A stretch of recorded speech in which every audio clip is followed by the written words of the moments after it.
Cristão e a política. O que você acha desse cenário? Como que você pensa sobre política sendo cristão, ou você acredita que o cristão não deve se misturar com a política? Esses paradigmas até que foram quebrados devido ao grande movimento polarizado que aconteceu nos últimos anos no Brasil. Mas precisamos compreender mais sobre isso. E, inclusive, a partir desses movimentos, alguns cristãos acabaram que se perdendo e até tendo que dar uma melhor investigada na sua teoria, para que melhor pratique uma boa política. Abraham Kuyper, que foi um grande teólogo, não só teólogo, como também um estadista, ele atuou em jornalismo, política. Ele diz algo muito interessante, depois Doiver melhora ou usa do pensamento dele para melhor sistematizar essas questões. Mas deixa eu primeiro falar de Abraham Kuyper, que ele fala que a igreja ele cumpre-se duas funções, ou pelo menos em questões didáticas, para que nós possamos entender como que se comporta a igreja. Então, pois bem, a igreja, na primeira questão, ela é uma instituição. E essa instituição é responsável para a verdadeira, fiel exposição da palavra. O segundo ponto é que a igreja é responsável também pelos sacramentos. Então, o ministro divino, o pastor evangélico, ele tem responsabilidade sobre esses sacramentos. Como também o terceiro ponto dessa instituição é aplicar a disciplina bíblica. Então, veja, a instituição igreja, ela se limita à sua esfera de atuação e nada mais que isso. Ela não tem como objetivo ou criada para se envolver em outros aspectos, a instituição. Mas também a igreja se cumpre em outro aspecto, chamado organismo. Então a igreja é uma instituição a qual os cristãos se reúnem para então receber a fiel exposição da palavra, os sacramentos e a disciplina. Mas esta igreja se movimenta como organismo no mundo. Então, sim, no mundo, aquele que é o cristão, que vai na instituição, ou se reúne assim, ele se movimenta no mundo. Então, assim, ele é o sal da terra e a luz do mundo. Então, esse cristão, como organismo, ele faz política, como também economia, como também produz intelectualmente, como trabalha em metalurgia e em outros aspectos da vida. Então, nesta questão, como devemos nos comportar? É muito interessante o que Doiver fala sobre, principalmente Coises, né? Sobre o que é ideologia. E ele trabalha sobre questões de ideologia. E segundo ele, primeiro, vamos lá, Destut, que foi a pessoa que primeiro trabalhou o termo, ele diz que ideologia nada mais é, num sentido positivo, a forma de organizarmos ideias. Então, veja, maneira simples de entender ideologia. Mas, então, Marx, ele estava dizendo, diferente de Destut, que a ideologia é um sistema artificial criado pela burguesia, criando alguns valores que não existem, e esses valores, eles artificializam o conceito de percepção de realidade, de modo que não dá para aplicar algo que ele diz que é utopia. O que é utopia? Utopia é a palavra que significa em lugar nenhum. Por exemplo, Marx dizia que tinha um mundo ideal, né, que era o mundo comum a todos, o comunismo, que não haveria mais Estado, família, economia, isto é, luta de classe. Mas por que isso não existe na realidade? Por causa da ideologia, que foi esta maneira de fazer com que as pessoas não enxergassem a realidade como deve ser. E por isso ele dizia que tinha que acabar com uma classe chamada burguesa, e essa classe, então, acabaria o sistema ideológico. E agora uma outra definição de ideologia, que é quando você pega determinado aspecto da realidade e você eleva esse determinado aspecto da realidade e começa a ver a realidade somente por uma parte do que é ela. Então, a ideologia é praticamente sinônimo de idolatria. E por que é sinônimo de idolatria? Porque a idolatria faz a mesma coisa. Ela toma algo pertencente à criação eleva acima do limite que separa o Criador da sua criatura e faz com que aquilo se torne um tipo de Deus.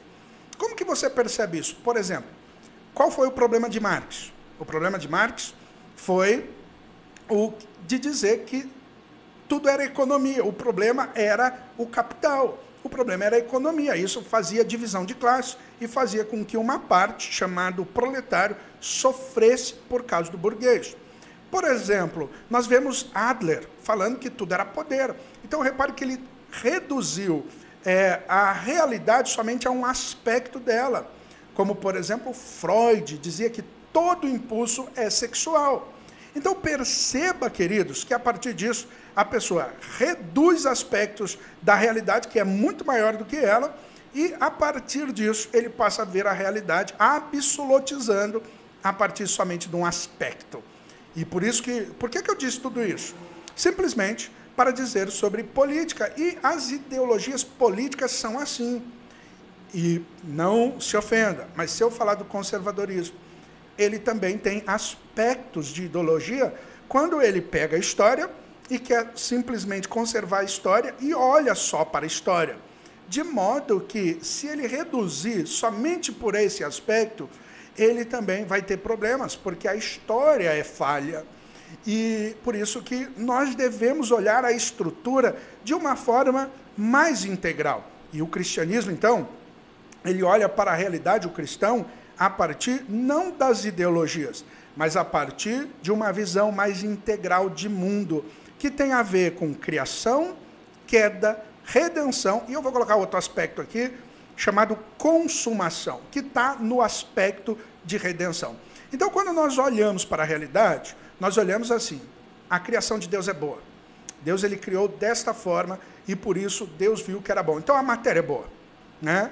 A estrutura não é problemática, mas o fato é que ela deu um destino diferente pela queda. Então, a queda é porque agora há um intruso a essa boa criação de Deus, chamado então pecado. Mas, porém, Deus trouxe redenção. E esta redenção, ela não foi executada, embora iniciada, mas ainda não concluída. E essa conclusão é a consumação.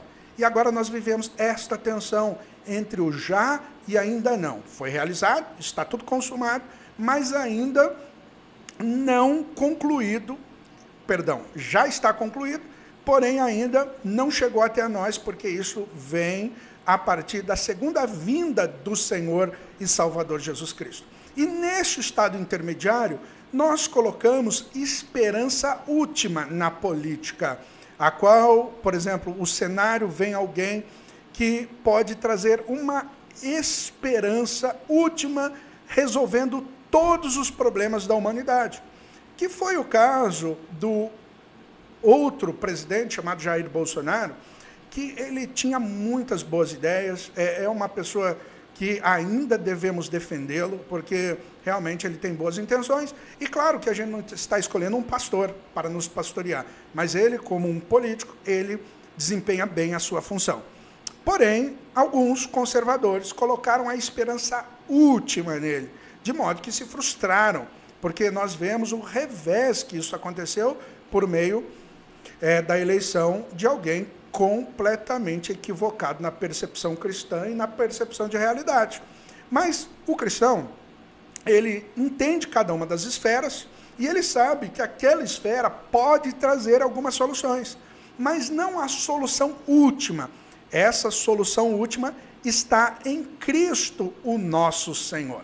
Então, diferente das ideologias que reduz aspectos da realidade, como Marx na economia, como, por exemplo, o liberalismo, ou uma visão a qual acredita numa liberdade em detrimento a muitas outras coisas, podendo, então, trazer um comprometimento, e como também o conservadorismo, que muitas vezes olha para o cenário histórico e quer conservar esse cenário. Claro que o conservador, bem compreendido de percepção histórica, ele sabe que algumas coisas precisam ser ajustadas. Mas, querido, quando nós reduzimos a realidade a partir de um aspecto dela, nós trazemos uma idolatria para o nosso coração, como foi o cenário atual. Portanto, O cristão, ele olha, trabalha, movimenta nos aspectos políticos, mas sabendo que isso não é a esperança última. Mas ele também não abandona aquilo e entrega para pessoas más. Mas ele quer atuar, movimentando-se como igreja orgânica no mundo, mas entendendo que só há um Messias. E o nome dele é Jesus Cristo, o nosso Senhor.